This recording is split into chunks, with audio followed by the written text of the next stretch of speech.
வணக்கம். லட்சக்கணக்கான பக்தர்கள் ஆடி அமாவாசைக்கு ராமேஸ்வரத்தில் தர்ப்பணம்.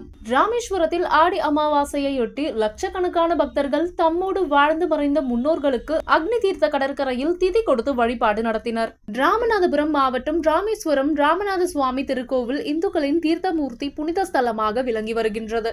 இந்த திருக்கோவிலில் நம்மோடு வாழ்ந்து மறைந்த முன்னோர்களுக்கு ஆடி அமாவாசை, தை அமாவாசை, மகாலய அமாவாசை போன்ற காலங்களில் அக்னி தீர்த்த கடற்கரையில் புனித நீராடி திதி கொடுத்து வழிபாடு நடத்தினால் பாவ விமோசனம் அடைவார்கள் என்பது ஐதீகம்.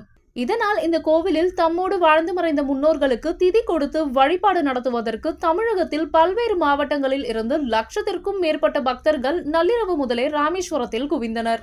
அதிகாலையில் அக்னி தீர்த்த கடற்கரையில் தம்மோடு வாழ்ந்து மறைந்த முன்னோர்களுக்கு தர்ப்பணம், திதி, பிதுர்ஹர்ம பூஜைகள் செய்து வழிபாடு நடத்தினர். இதனைத் தொடர்ந்து ராமநாத சுவாமி திருக்கோவிலில் சிறப்பு பூஜை நடைபெற்ற பின்பு ஸ்ரீராமர் அக்னி தீர்த்த கடற்கரைக்கு எழுந்தருளி தீர்த்தவாரி நடைபெற்றது. பொதுமக்கள் பக்தர்கள் கோவிலுக்கு உள்ள 22 புனித தீர்த்தங்களில் நீராடிய பின் தரிசனம் செய்தனர்.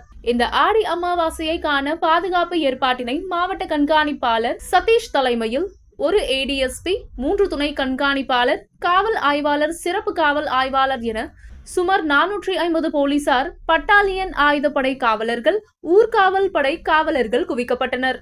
மேலும் கோவில் நான்குரத வீதி, அக்னி தீர்த்தம் ஆலயம், நகராட்சி, பார்க்கிங், கோவில் வாகன நிறுத்துமிடம், 22 தீர்த்த கிணறுகள், கோவில் உள்பகுதியில் கண்காணிப்பு கேமராக்கள் பொருத்தப்பட்டு தீவிர கண்காணிப்பில் ஈடுபட்டுள்ளனர். திருக்கோவில் நிர்வாகம் சார்பில் ரயில் நிலைய அருகே உள்ள ராம்பார்க் தோப்பில் பக்தர்கள் கட்டணமின்றி தங்கி செல்வதற்கு ஏற்பாடு செய்துள்ளது. மேலும் கோவிலுக்குள் பக்தர்கள் தரிசனம் செய்வதற்காக இணை ஆணையர் செல்லத்துறை மேற்பார்வையில் ஆடி அமாவாசையொட்டி இன்று ஒரு நாள் மட்டும் கட்டணமில்லா தரிசனத்திற்கு அனுமதி அளித்துள்ளது என்பது குறிப்பிடத்தக்கது.